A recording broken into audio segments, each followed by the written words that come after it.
Apocalipsis capítulo 7, versículo 1 en adelante. Voy a permitirme leerlo primero hasta el versículo 8 y luego vamos a leer el resto después de compartir sobre estos versículos. Dice la palabra del Señor: después de esto vi a 4 ángeles en pie sobre los 4 ángulos de la tierra, que detenían los 4 vientos de la tierra, para que no soplase viento alguno sobre la tierra, ni sobre el mar, ni sobre ningún árbol. Vi también a otro ángel que subía de donde sale el sol, y tenía el sello del Dios vivo, y clamó a gran voz a los 4 ángeles a quienes se les había dado el poder de hacer daño a la tierra y al mar, diciendo: no hagáis daño a la tierra, ni al mar, ni a los árboles, hasta que hayamos sellado en sus frentes a los siervos de nuestro Dios. Y oí el número de los sellados: 144,000 sellados de todas las tribus de los hijos de Israel. De la tribu de Judá, 12,000 sellados. De la tribu de Rubén, 12,000 sellados. De la tribu de Gad, 12,000 sellados. De la tribu de Aser, 12,000 sellados. De la tribu de Neftalí, 12,000 sellados. De la tribu de Manasés, 12,000 sellados. De la tribu de Simeón, 12,000 sellados. De la tribu de Leví, 12,000 sellados. De la tribu de Isaacar, 12,000 sellados. De la tribu de Zabulón, 12,000 sellados. De la tribu de José, 12,000 sellados. De la tribu de Benjamín, 12,000 sellados. Hagamos un paréntesis allí. 144,000, bonito el número. Antes tenemos que volver a conectarnos, porque es que el Apocalipsis, más que en cualquier otro libro de la Biblia, cuando uno lee porciones cortas sin conectar con el resto del libro y el resto de la Biblia, se vuelve más difícil entender realmente su significado y se vuelve mucho más fácil especular con lo que significa. Recordemos que ya pasamos y estamos los domingos terminando la primera visión de los primeros 3 capítulos, que es Cristo y las 7 iglesias. Y estamos viendo en los domingos, nos faltan todavía las 2 últimas iglesias, en el capítulo 3. Y dijimos que hay otra visión en el capítulo 4, 5, 6 y 7, que sería Cristo abre los sellos. Capítulo 4, primero se muestra a Dios en el trono celestial como creador, adorado como creador. Capítulo 5 se muestra a Cristo como el gran Salvador que puede recibir el libro o el rollo y abrir los sellos de mano del Dios creador en el trono. Y el capítulo 6 se abren los sellos, va abriendo uno por uno los sellos el Señor Jesucristo, hasta llegar al 6º sello. Nos falta el 7º. El 7º se da realmente en el capítulo 8, pero es que el 7º simplemente es abrir el sello para que se desaten otras 7 cosas, que serían las 7 trompetas. El 7º no se describe nada, sino que el 7º contiene otra serie de 7 cosas. Y si nos damos cuenta, como lo hemos dicho, venimos en serie de 7. Y esta serie, así como lo he dicho, es progresiva. En la medida que va aumentando, se va viendo más tremenda la manifestación de la maldad, pero más cercano el desenlace glorioso de Dios sobre la humanidad. 7 sellos, el 7º abre 7 trompetas, y la 7ª trompeta abre 7 copas de la ira, como una especie de juego de dominó, donde al terminar el bucle o los 7 sellos, el 7º, como si fuera la última ficha, da inicio a las 7 trompetas, y al terminar la última de las 7 trompetas da inicio a las 7 copas de la ira, como si el 7º sello, la 7ª trompeta, tuviera contenido el 7º sello, las 7 trompetas, y la 7ª trompeta, los 7 copas de la ira. Entonces vemos como esto es cíclico y entendemos que esto es muy simbólico y que se van a repetir muchas cosas dentro de las distintas visiones. Y dentro de la que vemos la visión de los 7 sellos, vamos a ver muchas cosas muy parecidas dentro de las 7 trompetas. Y vamos a ver también cosas muy parecidas dentro de las 7 copas. Pero porque sean parecidas no quiere decir que sean iguales, se van a intensificar. Es decir, es lo mismo acontecimientos, pero cada día más intensos o cada vez más fuertes. Pero está hablando, según cree la postura interpretativa que ve esto como el Apocalipsis, como visiones paralelas, 7 visiones paralelas, cada vez está hablando de lo mismo, desde que Cristo vino hasta que Cristo regrese, hablando de lo que está pasando. Dijimos en los primeros 6 sellos, que son en el capítulo 6, que los primeros 4 son los 4 jinetes. El primero, Cristo saliendo para vencer; el segundo es la guerra; el tercero era la muerte, el segundo era la guerra, el tercero las pestilencias y hambrunas, y el cuarto las hambrunas, y el cuarto las pestilencias y la muerte. Y que luego, después de tanta tragedia aquí abajo, deja de hablar tanto de acontecimientos, y el quinto y sexto sello habla de personas o de almas, y hace el contraste entre las almas de los que aquí han muerto por dar testimonio al Señor en medio de todas las tribulaciones y están en el altar con Cristo. Y el quinto sello y el sexto sello, las personas que todavía quedan acá y están sufriendo las tribulaciones y tremendas dificultades y quisieran morir pero no pueden, o quisieran que alguien los escondiera del juicio de Dios, pero siguen sufriendo bajo el juicio de Dios. Son dos sellos que están contrastando esas dos cosas, el quinto y el sexto. Pero hay una especie de paréntesis antes del séptimo sello. En Apocalipsis hay por lo menos 2 o 3 paréntesis antes de una siguiente serie de cosas. Esos paréntesis son preludios o como introducciones. ¿Por qué introducciones? Como cuando uno está haciendo una predicación y primero dice una historia para luego introducirse al tema, para prepararnos a lo que viene. Y capítulo 7 es una introducción para prepararnos a las 7 trompetas que vienen en el séptimo sello. Y en esta introducción se nos habla entonces solamente de personas salvadas, solamente de pueblo de Dios, solamente de personas que han sido redimidas o preservadas espiritualmente por Dios y para Dios. Personas que primero se identifican como de la tribu de Judá o de Israel y luego se identifican de todo lugar del mundo, después del versículo que leímos al final hace un momento, del versículo 8. Hay 2 interpretaciones, o hay más interpretaciones, hay por lo menos 4 posturas, pero con respecto al número 144.000, por lo menos hay 2 cosas básicas. Algunos lo ven como totalmente simbólico y otros lo ven como totalmente literal. Y algunos creen que son realmente 12.000 hombres de cada una de las 12 tribus aquí mencionadas. ¿Sí? Hay que recordar que la tribu de José está partida de la tribu de Manasés y José ahí, que José tuvo 2 hijos, Efraín y Manasés, y ahí que está partida entre Manasés y José. El resto son los 11. Los otros, también se quita uno, para colocar completo los 12. Son los otros 10 más estos 2, 12. ¿Realmente son literales? Hay algo muy importante de tener en cuenta.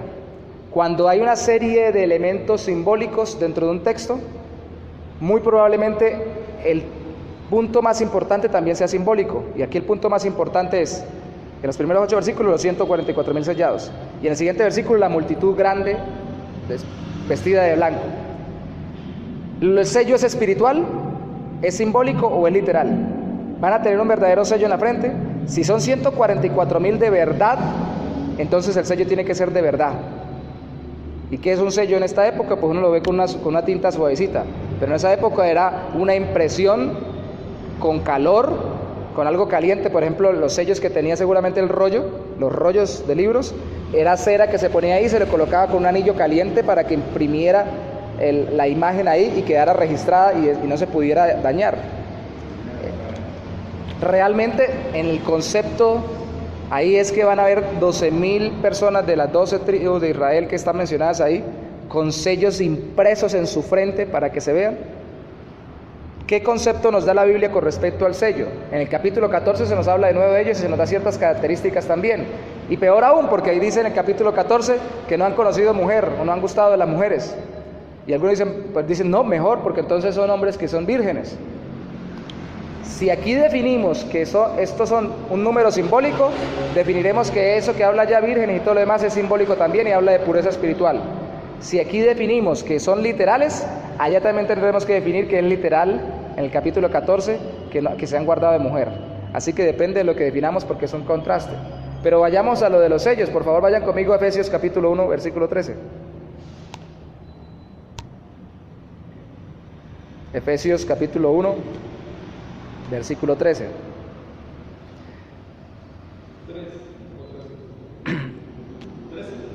13. Sí, no estoy mal. Sí, 13. Dice en él, capítulo 1, versículo 13. Cuando dice en él, habla de Cristo, porque el último que se nombra es a Cristo en el versículo 12, en Cristo. 1:13. En Él, dice el versículo 13, en Él, o sea, en Cristo, de acuerdo al versículo 12, también nosotros, lógicamente los creyentes, de acuerdo a todo el capítulo, habiendo oído la palabra de verdad, o sea, ahí lo explica, el evangelio de vuestra salvación, y habiendo creído en Él, fuisteis ¿qué? Sellados con el Espíritu Santo de la promesa. Aquí está hablando de un sello literal o un sello espiritual. Espiritual.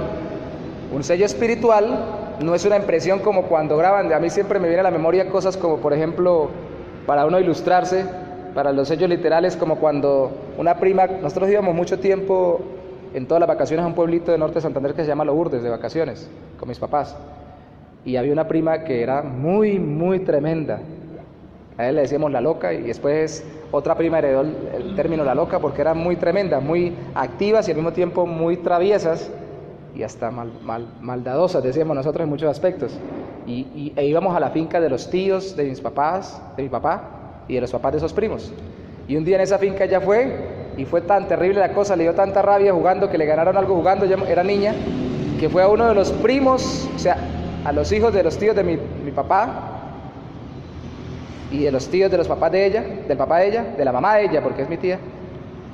Y ya se fue y agarró el hierro de cifrar ganado y se lo llevó y se lo puso así caliente a uno de los primos y lo cifró.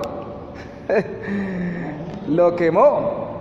Eso sería el equivalente a un sello literal, ser cifrado como el ganado.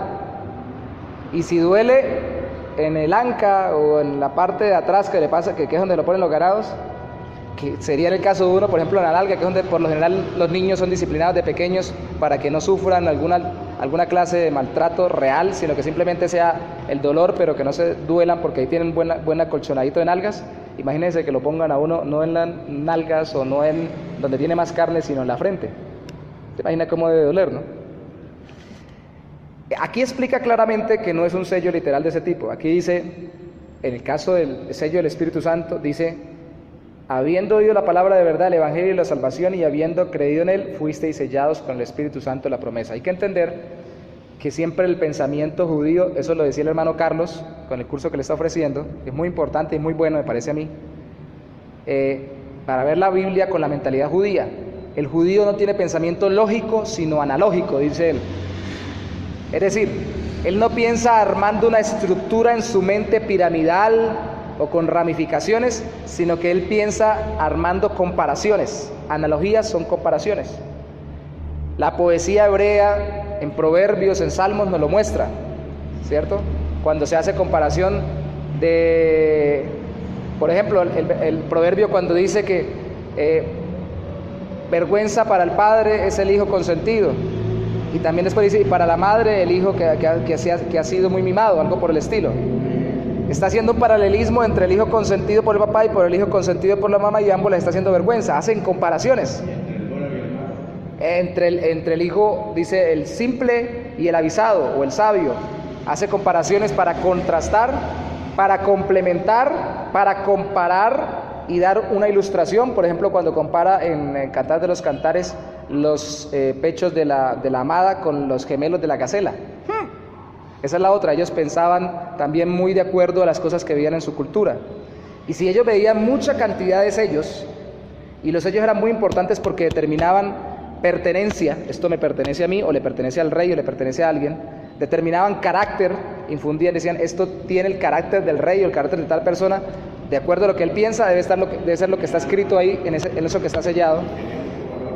Y le daba valor, le daba valía. Aquí está diciendo, los creyentes tenemos, de acuerdo a esa forma de pensar de ellos, valor, tenemos pertenencia, le pertenecemos al Señor, y tenemos al mismo tiempo el carácter, debemos tener como el carácter de Cristo. Pero ¿cómo nos sucedió eso? A través del oír la palabra de verdad, el evangelio de la salvación, y creer en Cristo. Claro, este sello, o este sentido de pertenencia, o pertenecerle a Dios, o este carácter de Dios imprimido en nuestros corazones a través de la predicación del evangelio de Cristo y de creerlo, o este valor que se nos dio como creyentes, vino a través del Espíritu Santo. Nos damos cuenta cómo la Biblia utiliza estos términos, ¿no? Es el Espíritu de la promesa también. Pero aquí en este texto está hablando, incluso después no solamente le utiliza al Espíritu Santo como el que sella, de hecho ni siquiera como el que sella, sino con lo que se sella, porque no dice sellados por el Espíritu Santo, sino sellados con el Espíritu Santo, porque el sello significa pertenencia, significa carácter, significa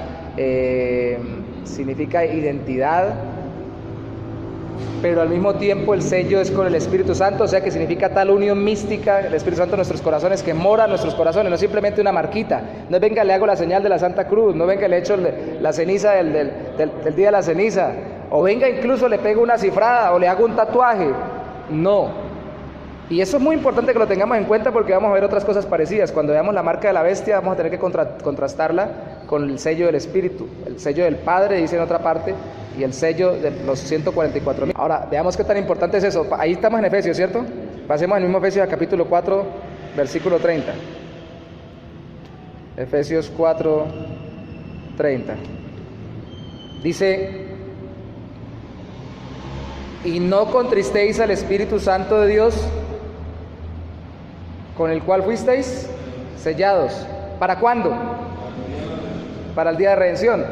O sea, no me detuve a hablar de las arras del Espíritu para no enredar el tema, sino quedarnos solamente con el sello que hablaba en el versículo siguiente, en el versículo 14 del capítulo 1. Vamos acá al 30 y nos damos cuenta de que ese sello es hasta el día que seamos redimidos. Y aquí da a entender no la redención la perdón de pecados espiritual, ahora andar libre de la esclavitud del pecado, sino la redención final, que es la glorificación cuando entremos en gloria con Cristo. El Espíritu Santo siempre va a estar con nosotros hasta ese día. Por eso es tan importante y por eso es tan impresionante que nosotros prediquemos la seguridad de la salvación. No porque la persona tenga la capacidad de salvarse, sino porque Dios tiene la capacidad de salvar a través de la obra sobrenatural del Espíritu Santo en el corazón de la persona. ¿Con qué se contrista el Espíritu Santo? Hay que leer todo el contexto, se da uno cuenta viviendo en pecado, haciendo lo que ofende a Dios. Y ese contristar del Espíritu Santo pues tiene conexión con la tristeza que produce arrepentimiento. El verdadero creyente, después el mismo Espíritu Santo percibe la tristeza del mismo Espíritu Santo en su corazón y se entristece junto con el Espíritu Santo, porque anda de tal forma sellado. ¿Recuerdan lo que dice también, por ejemplo, el Cantar de los Cantares? Séllame, ponme como una marca, le dice la amado, la amada, ponme como una marca sobre tu brazo. O sea, es para sentir que estamos tan juntos, que estamos como si me estuviera tatuado en mí. Y estamos tan ligados al Espíritu Santo que cuando pecamos, el creyente por eso no puede permanecer continuamente en pecado. No puede permanecer deliberadamente en pecado, porque empieza a percibir la carga de la tristeza, el contristarse del Espíritu Santo, y empieza a contristarse con él, y es una tristeza real, no solamente del Espíritu Santo, sino también del creyente, aborreciendo lo que hizo de malo, porque estamos tan unidos. Ahora, vaya conmigo a 2 de Corintios, un poquito más atrás, capítulo 1, para corroborar que eso se utilizaba mucho en el lenguaje de la época, pero sobre todo en el lenguaje bíblico. No es el apóstol Juan, es el apóstol Pablo, pero igual es un escrito apostólico. 2 de Corintios, capítulo 1, vamos a leer el versículo 21 y el 22 para leerlo conjunto. 2 de Corintios capítulo 1, versículo 21 y 22. Dice: y el que nos confirma con vosotros, o sea, les muestra que nosotros somos de verdaderamente los apóstoles, los ministros de Dios en Cristo, y el que nos ungió es Dios, el cual también nos ha sellado y nos ha dado las arras del Espíritu en nuestros corazones. Es como el lenguaje Efesios capítulo 1, versículo 13 y 14. ¿Sí? Lo mismo. Ahora ahí mismo en 2 de Corintios, vaya al capítulo 11. 2 de Corintios capítulo 11, versículo 2. Pablo empieza a utilizar en el versículo 1 la forma en que la gente piensa ilógicamente para tratar de explicarle lo que ellos no están queriendo entender. Dice, verso 1 dice: ojalá me toleraseis un poco de locura. Sí, toleradme. Capítulo 11, capítulo 11, versículo 1 del 2 de Corintios. Porque os celo con celo de Dios, pues os he desposado con un solo esposo, para presentaros como una virgen pura a Cristo. Eso es para una especie de boda o de sello. Es una relación, ahí no aparece la palabra sello, pero lo que vemos es que hay una relación muy íntima, como hablaba yo en Cantar de los Cantares, cuando hablaba del sello entre el esposo y la esposa, ¿sí? Con Cristo, con el Padre, con el Espíritu Santo, por la presencia del Espíritu de Dios. Entonces, teniendo eso en mente, volvamos a Apocalipsis capítulo 7, versículo 1 en adelante. ¿Qué vemos de estos 144,000? Que primero, antes de hablar de los 144,000, se habla de que se arma un ambiente. Los ángeles vienen y detienen los 4 vientos de la tierra para que no sople viento alguno, ni sobre el mar, ni sobre ningún árbol. Es decir, salimos del contexto escénico de los 4 primeros sellos, donde era predominantemente la creación. Aquí detenemos todo para enfocarnos solamente en personas. ¿Sí nos damos cuenta? Este es un enfoque sobre las vidas consagradas al Señor. Y vi otro ángel que salía con el sello del Dios vivo, verso 2, y clamó a gran voz a los 4 ángeles, a quienes había dado el poder de hacer daño a la tierra y al mar, diciendo: no hagáis daño a la tierra ni al mar. Espérense, no sigan con los cataclismos ni a los árboles hasta que hayamos sellados en su frente a los siervos de nuestro Dios. La enseñanza principal es que el Señor está tratando primeramente con las personas antes que con la creación. Pero la enseñanza secundaria es que a Dios también le interesa la creación. Es decir, cuidar los árboles, cuidar las plantas y todo lo demás es muy importante también para Dios. Pero no es lo más importante para Dios, porque de hecho Él va a acabar todo este tipo de árboles y plantas y todo lo demás. Va a haber una nueva creación más gloriosa y más hermosa. Porque lo más importante para el Señor, la corona de la creación, son los seres humanos. Y dentro de los seres humanos, que es por eso el preámbulo tan grande, es aquellos que caminan en santidad con Él. Por eso el preámbulo tan grande en medio de la creación, por eso el paréntesis tan grande. No dañar la tierra habla del cuidado de la naturaleza, pero también habla de que está la naturaleza por debajo del ser humano y especialmente por debajo de los seres humanos que caminan conforme a la voluntad de Dios en Cristo Jesús. ¿Por qué creemos que son el pueblo de Dios? Porque dice: hasta que hayamos sellado sus frentes a los siervos de nuestro Dios.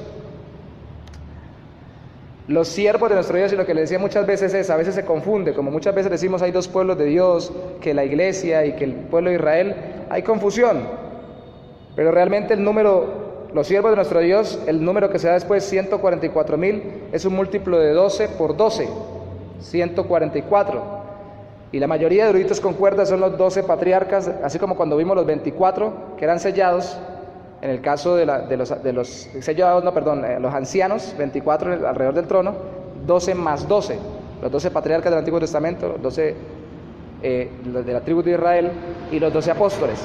Aquí sería 12 por 12, para hacer un múltiplo y que sean no solamente los líderes del pueblo de Dios del Antiguo y Nuevo Testamento, sino todo el pueblo de Dios del Antiguo y Nuevo Testamento, y multiplicado por 1000. Miren la mentalidad judía, es mucho. ¿A cuántos se le multiplicó los peces y los panes? Cristo. Una ocasión 5,000 y en otra ocasión 4,000. ¿Quién contó los 5,000?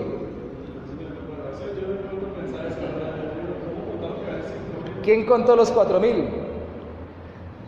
Realmente, aunque ahí no lo dice, debemos entender que muy seguramente nadie los contó. Que para ellos 1000 es mucha gente. Y decir 1000 mucha gente son 5 veces muchísima gente.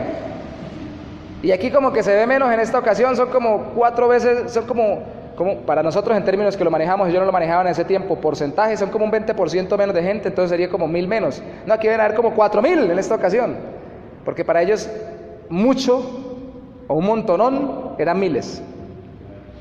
Entonces simplemente ellos sacaban perspectivas. La palabra miles significa un montonón, y un montonón, o simboliza en la mente de ellos un montonón, de los montones de los 2 pueblos, del Antiguo y Nuevo Testamento, del pueblo de Dios completo.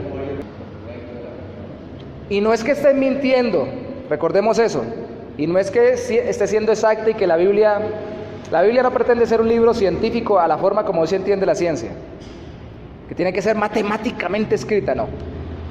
Porque la Biblia utiliza el lenguaje y los pensamientos de la época para transmitir las verdades eternas de Dios. Es toda palabra de Dios, letra por letra, palabra por palabra, pero utiliza el lenguaje que se usaba en la época, ¿sí? Y ese lenguaje que se usaba en la época era de esa forma, en cuanto a montones y en cuanto a multitudes. O sea, que si creemos que es espiritual, aunque nos describa de cada tribu 12,000, lo que nos está hablando es la multitud del pueblo de Dios, tanto el Antiguo como el Nuevo Testamento juntos. Eso es lo que nos está diciendo, que por ellos, es lo que está diciendo, se puede tener todo hasta el final, el desenlace final, solo por el hecho de que Dios los tiene como privilegiados para entrar al cielo.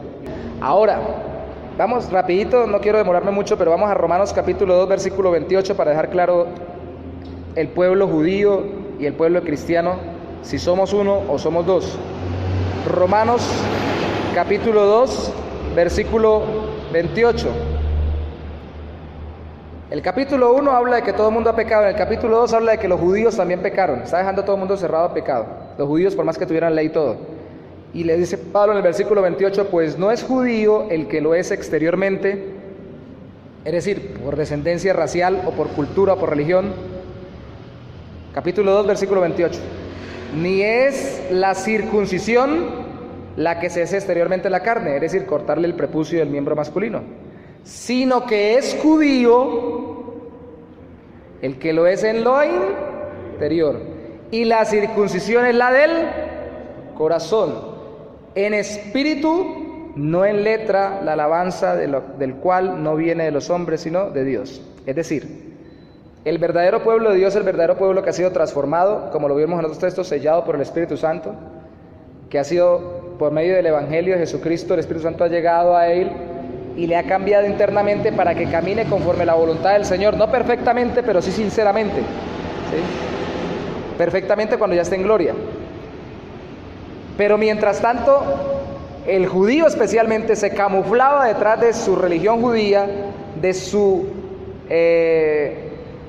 descendencia racial judía, de sus costumbres judías basadas en la ley, para decir que era del pueblo de Dios. Y Pablo dice, no señor, si no ha actuado el Espíritu de Dios en su interior y no le ha hecho reconocer su pecado y confiar en Cristo, entonces no es del pueblo de Dios. Eso es tremendo porque está diciendo que no es judío, pero está hablando de no ser judío espiritual, que sería el pueblo de Dios. Vayamos a un texto que lo contrastaría, o más bien lo complementaría. Gálatas capítulo 6, versículo 16. Gálatas capítulo 6, versículo 16.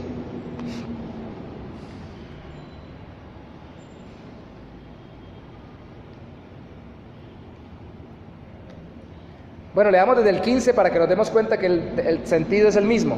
De hecho, en la carta a los Gálatas, la pelea de Pablo era contra la judaización de la iglesia, que los creyentes que habían sido judíos primero antes de ser creyentes querían llevar a los gentiles también a circuncidarse. Ese es el tema.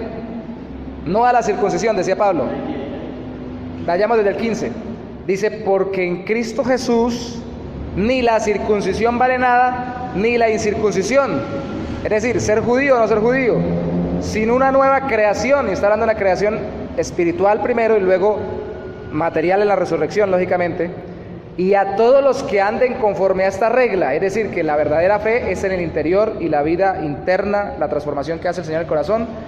Paz y misericordia hacia ellos y al Israel de Dios. Y aquí no está diciendo que unos son el pueblo de la iglesia y otro es el pueblo de Israel. Está utilizando otra vez el paralelismo. Aquí está diciendo el Israel de Dios es el mismo que ha sido creado de nuevo, o es una nueva criatura. Las cosas viejas pasaron, aquí todas son hechas nuevas, dicen Corintios. Es decir, aquellos que no son o no se creen pueblo de Dios porque aquí tengan un pedazo más de prepucio o un pedazo menos, o cumplan una regla del Antiguo Testamento más ceremonial o una menos, sino porque han recibido el Evangelio y creen en Cristo. Ese es el Israel de Dios. De hecho, Pedro, ustedes lo saben, dice que nosotros somos pueblo, lo cantamos esta semana, que somos el pueblo de Dios, cantábamos, pueblo especial, sacerdocio, nación real. Sacerdocio significa sacerdocio, reyes y sacerdotes. Real sacerdocio no significa real de realmente, sino real de rey, reyes y sacerdotes. Real sacerdocio, nación santa, pueblo escogido por Dios, adquirido, pueblo adquirido de Dios para publicar las virtudes de aquel que nos llamó de las tinieblas a su luz admirable. Está hablando de que nosotros somos el pueblo de Dios.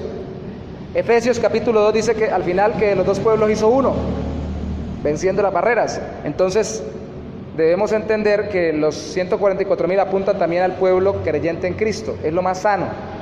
Algunos piensan que no, que es el pueblo de Israel y gente especial de Israel. pero entonces Dios tendría al pueblo de Israel solo por ser pueblo de Israel de descendencia racial, o por circuncidarse, o por guardar las leyes, tener un lugar especial para entrar primero al cielo, que es lo que venden muchos, y entonces estaría negando estos textos bíblicos que hablan que la verdadera circuncisión es del corazón, la transformación es interna. Entonces no son cristianos, no son judíos literales, que luego que creen los futuristas en tendencia. La mayoría de gente cree que son judíos literales. Otros creen, como los testigos de Jehová, que son cristianos especiales, que son los primeros cristianos que van a entrar. Realmente los testigos de Jehová no creen que los únicos que se salven sean los 144,000, eso es mentira. Realmente los testigos de Jehová creen que los 144,000 son los más privilegiados porque sí van a pasar por el cielo, más o menos es lo que ellos enseñan. Los demás simplemente van a quedar en el reposar de la muerte porque ellos creen que no hay vida después de la muerte y van a esperar hasta la resurrección. Pero los 144,000 sí van a llegar al cielo de primeritos, y que es como una especie de cristianos de élite. Aquí creemos que el número es simbólico de toda la iglesia, ¿sí? Ahora, entonces sería paralelo los 144,000 y serían lo mismo, pero visto desde un enfoque más del pensamiento del Antiguo Testamento. Ahora, desde un enfoque más del Nuevo Testamento, es la misma gente que aparece en el versículo 9. Vamos a Apocalipsis capítulo 9, vamos a leer hasta el final y terminamos rápidamente este paréntesis antes del séptimo sello. Apocalipsis capítulo 7, versículo 9. Capítulo 7, versículo 9. Dice: después de esto, de los 144,000, miré y aquí una gran multitud, la cual nadie podía contar, de todas naciones y tribus y pueblos y lenguas, que estaba delante del trono y en la presencia del Cordero. Fíjense aquí que ya no es de cada tribu de Israel, sino de todas las naciones y tribus y pueblos y lenguas. Grupos políticos, grupos raciales, grupos sociales y grupos lingüísticos, de todo tipo de grupo, que estaban delante del trono y de la presencia del Cordero. Ahora, antes de eso dice que no se podía contar, dice en el versículo, o sea, incontable. Para nosotros, Dios debe saber el número. Vestidos de ropas blancas y con palmas en las manos. La ropa blanca, lógicamente, es la santidad. Clamaban a gran voz, diciendo: la salvación pertenece a nuestro Dios, que está sentado en el trono, y al Cordero. Eso habla de la iglesia triunfante. Y todos los ángeles estaban en pie, porque son verdaderamente creyentes en Cristo. Estaban en pie alrededor del trono, y de los ancianos y de los 4 seres vivientes se postraron sobre sus rostros delante del trono y adoraron a Dios. Esto nos conecta con el inicio de la visión. En el capítulo 4 y 5, el trono de Dios, inicio de la visión, estando Cristo recibiendo el rollo, diciendo: la bendición y la gloria, la sabiduría y la acción de gracias y la honra y el poder y la fortaleza sean a nuestro Dios por los siglos de los siglos. Amén. Entonces uno de los ancianos habló diciéndome: estos que están vestidos de ropas blancas, ¿quiénes son?, le pregunta el apóstol Juan. ¿Y de dónde han venido?, le pregunta uno de los ancianos de la visión. Recuerden que esto es un ser simbólico, ¿no? Y yo le dije, dice Juan: Señor, tú lo sabes. Y él me dijo: estos son los que han salido de la gran tribulación y han lavado sus ropas y las han emblanquecido en la sangre del Cordero. Se conectaría con las almas que sufrieron en el sello número 5, que estaban en el trono, porque esas almas, dicen, salieron de la tribulación y decían ellas, oraban: ¿hasta cuándo no vengarás nuestra sangre de los que están en la tierra? Es decir, ¿hasta cuándo no regresará Cristo a establecer su reino? Entonces son estas mismas personas, han salido de la gran tribulación, han sufrido y han muerto por causa del Evangelio de Cristo. Eso significa eso. Dice: por esto están delante del trono de Dios y le sirven de día y de noche en su templo, y el que está sentado sobre el trono extenderá su tabernáculo sobre ellos. Recuerden que ese templo es en el cielo, no acá en la tierra. Ya no tendrán hambre ni sed, y el sol no caerá más sobre ellos, ni calor alguno, porque el Cordero que está en medio del trono los pastoreará y los guiará a fuentes de aguas de vida, y Dios enjugará toda lágrima de los ojos de ellos. ¿Se dan cuenta que esto es como un fin ya de todas las cosas en esta visión? Ya llegaron a la salvación eterna, como ya llegó todo. Aquí no da tantos detalles como darán las siguientes visiones del Apocalipsis, pero aquí está diciendo, esto es como lo mismo que habla al final, donde el Cordero se apacentará con el león y todo lo demás en Apocalipsis. Se parece mucho. Por eso es que hay varios finales en Apocalipsis, no porque termine varias veces el mundo, sino porque varias veces narra de diferente enfoque el final del mundo. Y aquí lo está narrando desde el enfoque, al final toda la gente que caminó con Dios va a terminar descansando de todas sus lágrimas, de todo el calor, de todas las dificultades, de toda el hambre, de toda la sed, de todo lo que sufrimos en esta tierra. Fíjese que empezó el enfoque muy en la naturaleza, luego pasa a las almas, haciendo un contraste entre los creyentes que salieron de la gran tribulación y los que siguen sufriendo, y luego hace una especificación del Antiguo Testamento más vista y luego del punto de vista del Nuevo Testamento de solo los que van a entrar en el cielo a la gloria eterna. Empieza con creación, pasa con todo el grupo de la humanidad y luego termina solo con el grupo de los salvos en gloria. Ese es el orden en estos 6 sellos. El séptimo simplemente es el desatar las 7 trompetas. ¿Vemos cómo hace Dios? Que Dios actúa, eso es muy importante para concluir. Dios actúa en su creación pensando en impactar la humanidad, pero al final rescatar a todos los que Él ha llamado a ser salvos en Cristo, dentro de la humanidad. Ese es el orden, esa es la forma, y lo decíamos. Al final todo lo que sucede es para impactar la humanidad y que al final de medio de esa humanidad haya muchos que se salven. Más adelante, cuando se ponga más dura la cosa, nos va a mostrar que cuando eso suceda en otra de las visiones del Apocalipsis, no solamente van a querer esconderse, sino que van hasta maldecir en contra de Dios. O sea, vuelven peores todavía. Muestra una forma más profunda del rechazo del ser humano a los acontecimientos catastróficos que Dios envía y que Dios controla desde los cielos. Recuerden que el libro de el rollo de que Cristo le abre los sellos es el rollo de los acontecimientos hasta que Él regrese, que lo determina Dios y se va desatando de acuerdo a la autoridad de Cristo. Está el control del Señor por medio de Jesucristo.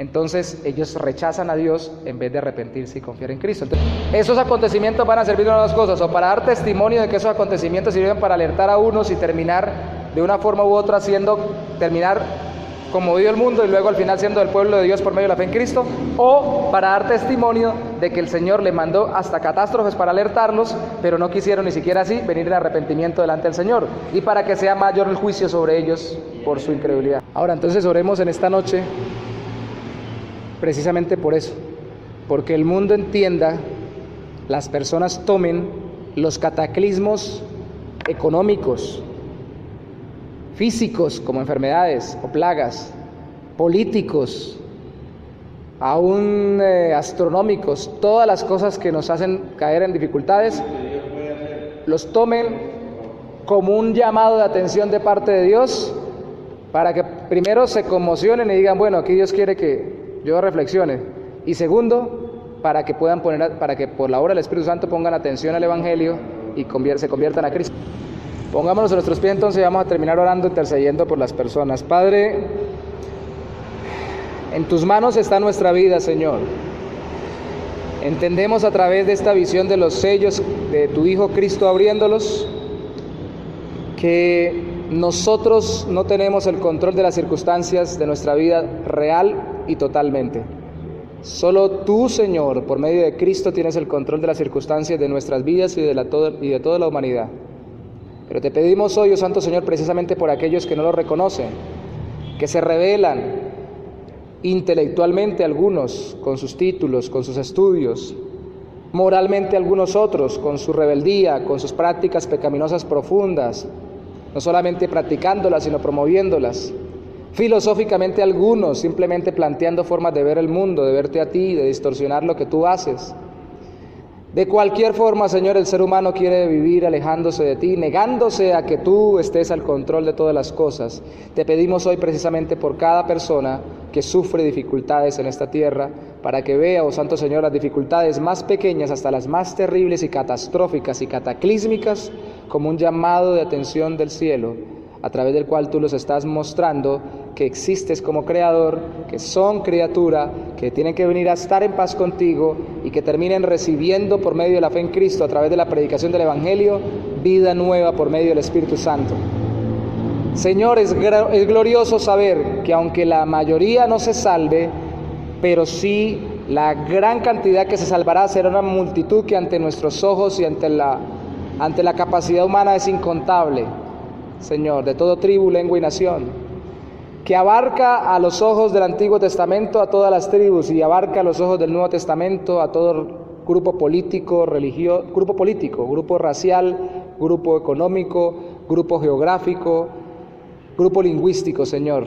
De todos esos grupos, Señor, habrán salvos. Danos fe, Señor, para confiar que tú salvarás, para orar por las personas. No importa la raza, no importa el estrato económico, social, político, no importa el grupo, el lugar geográfico, siguen siendo seres humanos y danos la convicción de que, como esta palabra nos enseña, de todo grupo humano tú vas a salvar muchos. Y permítenos ir así también a llevar el Evangelio a cada grupo humano, a cada sector. En Bucaramanga estamos yendo a Bonanza, Colorado, te pedimos, es un sector distinto al centro de Bucaramanga.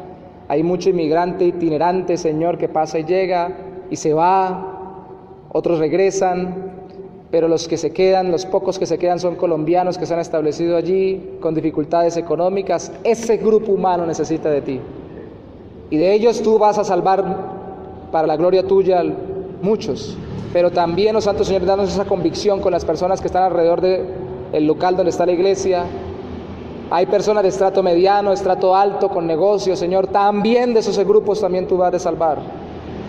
No permitas que nuestro corazón se desanime cuando pensemos que la salvación solo depende de ti, sino que al contrario se aliente, porque la salvación depende de ti y a ti te ha placido salvar de toda clase de personas para la gloria de tu nombre. Y ayúdanos así a predicar, ayúdanos así ahora a orar por esas personas y a no desanimarnos cuando vemos peor las circunstancias y peor la sociedad y peor las vidas. Oramos por la gente que está haciendo revueltas en Chile, por las personas que están en conmoción en Bolivia, de unos y otros bandos. Oramos por las personas que están sufriendo en conmoción interna, que ya ni se habla en Venezuela. Oramos, oh Santo Señor, por las personas que están en conmoción en todos los países, en el Líbano, en lo último de la tierra, Señor. Oramos porque aunque tengan una postura política, filosófica o de cualquier tipo económica y contrasten y peleen con nosotros seres humanos, de esos grupos de personas también habrán salvos, Señor, y pedimos que tú levantes hombres y mujeres para ir hasta esos grupos de personas que le llamamos no alcanzados, donde es muy difícil y peligra la vida por predicar el Evangelio, y prediquen el Evangelio allá, Señor. Que allí tengan el testimonio para que puedan no solamente ser impactados por lo duro que están pasando, sino también al final puedan llegar al cielo por medio de la fe en Jesucristo. Ayúdanos, oh Santo Señor. Gracias por el hermano Héctor y la hermana Mercedes, que ya salieron de la selva del Catatumbo. Tú los llevaste hasta ese grupo no alcanzado, donde no hay una iglesia que dé testimonio continuamente de ti. Permítenos conocer de ellos buenas noticias de lo que tú has hecho en medio de este pueblo, mi Rey. Y sigue obrando en medio de todos los pueblos, de todas las tribus, de todas las lenguas, de todas las naciones, de todas las razas, Señor. Y sigue, Señor, haciendo en medio de la tierra, Señor, que tu reino se establezca hasta que tú regreses, mi Jesús. Y úsanos para la extensión de tu reino, te lo pedimos. En el nombre mismo de tu Hijo Jesucristo, nuestro Señor. Amén.